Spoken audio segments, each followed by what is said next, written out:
I like visitors to come on the trolley. Excellent, Harvey. And now the song. It's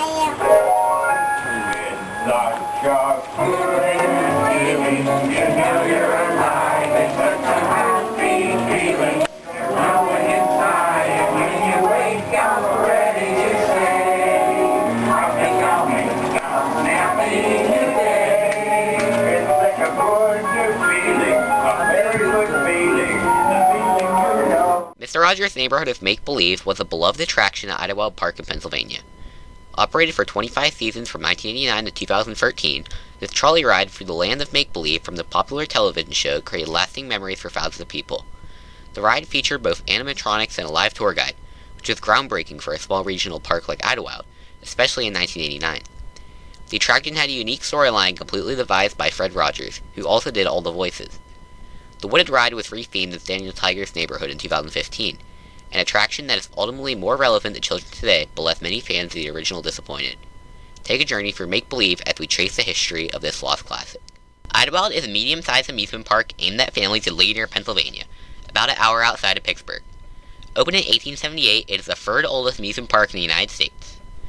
From early beginnings as a stop along the Ligonier Valley Railroad, the park has evolved to hold the title of Best Children's Park in the World.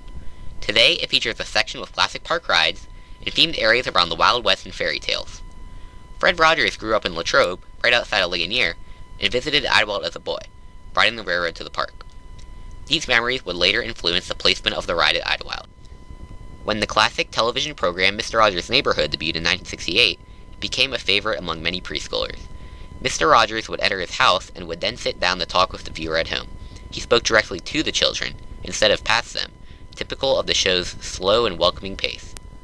For many children, however, their favorite part of the show is when the neighborhood trolley would leave the set and go to the neighborhood of make-believe, a whimsical world full of puppets voiced by Rogers. The characters are now staples in pop culture, King Friday, Lady Elaine, and Daniel Tiger, to name a few. Of course, with the show's success, many kids wanted to visit the neighborhood. This is something they would not be able to do until 1989, when the ride at Idlewild would open. When leaders of the Kennywood Entertainment Company, which owned Idlewild at the time, decided to collaborate with Fred Rogers on a trolley ride based on the neighborhood show, it was a perfect fit for many reasons.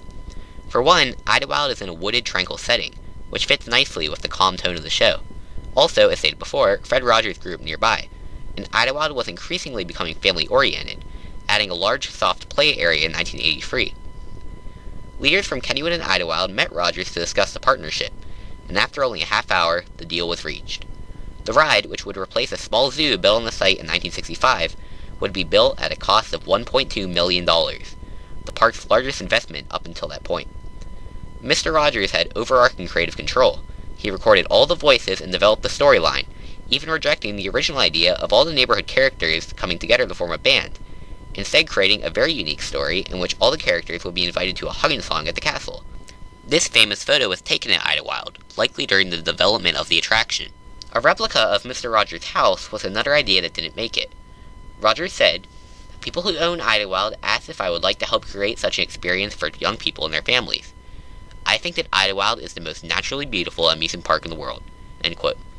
Both the Crean Company and Sally Animation would work on the scenes, and the trolleys were purchased slightly used from the Indianapolis Zoo, and would be propelled manually by an onboard driver and narrator. This component is definitely one of the ride's most unique, with only a handful of attractions, none of them at a minor park like Idlewild, up until that point having a live tour guide interact with the animatronics. Mr. Rogers' Neighborhood of Make-Believe was an amazing piece of theme park design, and was opened on June 10th, 1989. One of the other more recent and most beloved corners of the park is the area called Mr. Rogers' Neighborhood.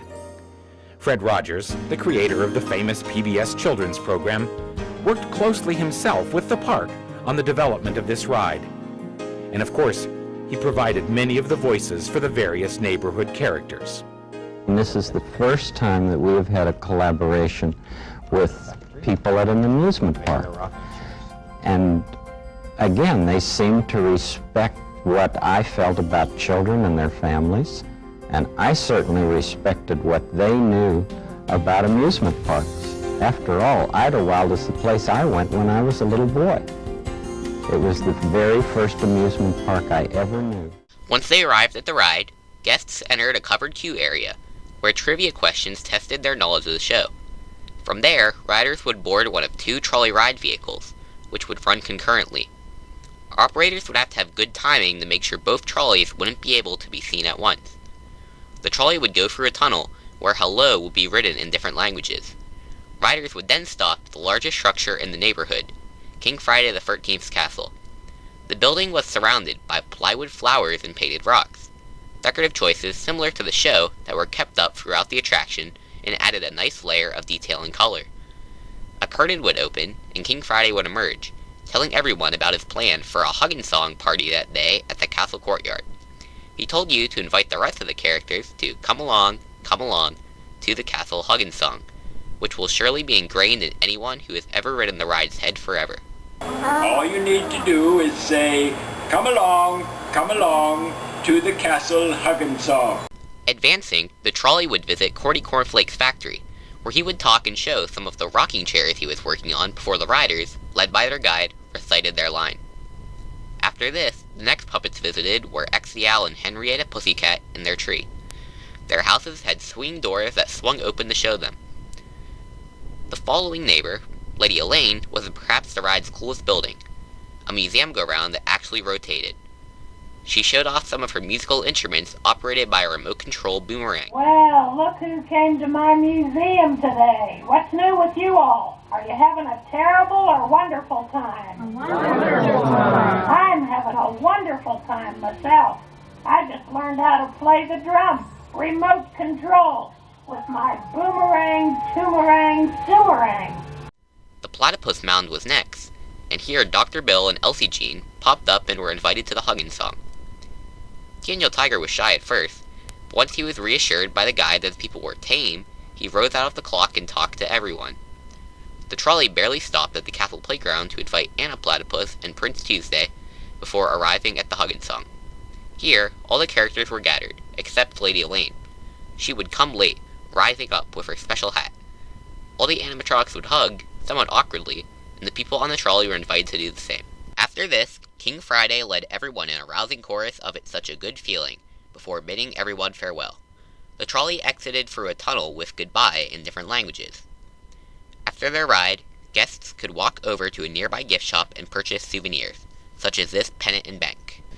Mr. Rogers' Neighborhood of Make-Believe was a hidden gem in the mountains of western Pennsylvania, a remarkably well-thought-out themed ride that garnered a reputation as the star attraction of the park. The details throughout the ride were colorful and remarkably handmade. The story was strange when explained, but when you were on the ride, it made sense, and especially fitted in with the uniqueness of the show itself. Sure, the animatronics weren't super high-tech, but they were sculpted figures nonetheless that were capable of a good range of motions. At some point after the turn of the century, the rather crude-looking figures of Exial and Henrietta, as well as the Platypus family, were replaced with newer, better animatronics. But other than that, the attraction operated in relatively perfect condition for a little less than 20 years.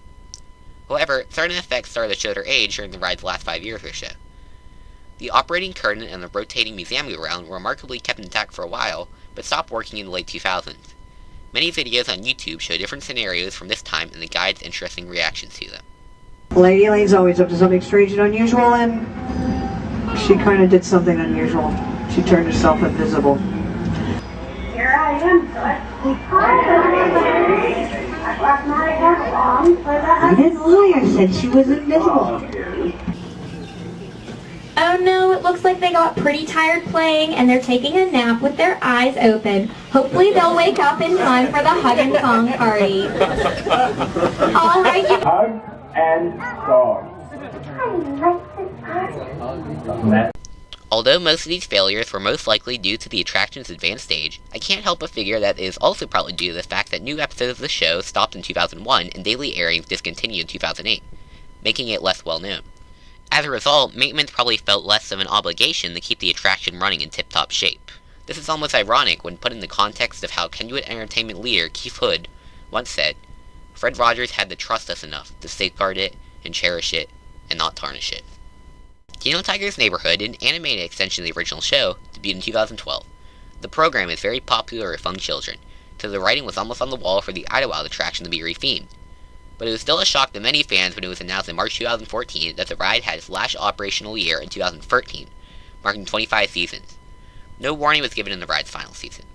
The decision was made to have a Daniel Tiger meet and greet that year, and to repaint the ride for the next.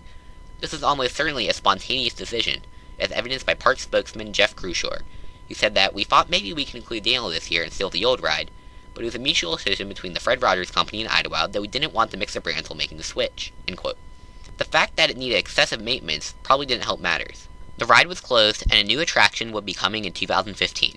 For it to be closed almost 2 years, it would be a quality ride then, right? The neighborhood of Make-Believe was an amazing attraction, but with Daniel Tiger, the park would be able to create an even better ride using the latest technology, in theory. In 2015, Idlewild opened Daniel Tiger's Neighborhood, the rethemed version of the old ride. Design work was done by the Weber Group and Shell Games, with life formations creating the animations. The trolleys were completely refurbished for the new ride, and the story is essentially the same as the old attraction. As for the ride itself, in my opinion, it is now entirely a ride for young children, but it is now creating a wonderful new type of memory for kids of today, something that the old version was losing its touch on with every passing year. Adults and teenagers had fond memories of the old ride, but more and more kids had never even seen Mr. Rogers' Neighborhood. Conversely, while the old neighborhood is something that would interest adults and older kids, the mechanics and artistry for instance, the new ride is very cheaply done, unlike the original. The figures are all 2D, which makes sense, show itself is 2D, and how much of a difference would it make to a 5-year-old if the animations were 3D? The one cool thing about the cutouts is that you can never see any of the mechanisms behind them. Another positive with the new ride is the new onboard trolley audio system, which plays a theme song between scenes and allows Daniel to interact with the guests.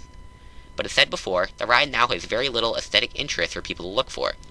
It is around the same length as the original, but 2 scenes were eliminated. Corny's factory was covered up and the Platypus Mound was flattened, with no characters in the new show complementing these old ones. The museum go-round was sadly not repaired, and some of the scenes now resort to simple help me find this scenarios, again reflective of its very young child-oriented approach. Something that I miss a lot is the various flowers and hand-painted decorative elements around the scenes. There's nothing of the sort in the new ride. Even the tunnels now just have black walls. Daniel Tiger's Neighborhood is a great ride for preschoolers, but it lacks the detail and special effects of its predecessor. Today, many people doubtless have memories of Mr. Rogers' Neighborhood of Make-Believe, but they are likely past the age to be visiting Idlewild, which markets itself at kids, resulting in less awareness in today's visitors. For the old ride, I would like to see an indoor walkthrough built next to Daniel Tiger, with all the original figures and scaled-down sets, and full operating edition, with a tour guide to recite the spiel. But that will most likely never happen, so the best we can hope for is for the animatronics to be put on display one day at a museum somewhere. But the main legacy of the ride is the memories it created for many, with its timeless call to come along, To the Castle Huggin' Song. If you like Idlewild history, you should check out this book, History and Memories of Pennsylvania's Oldest Amusement Park. It has most of the historical information I use in this video. Thanks for watching.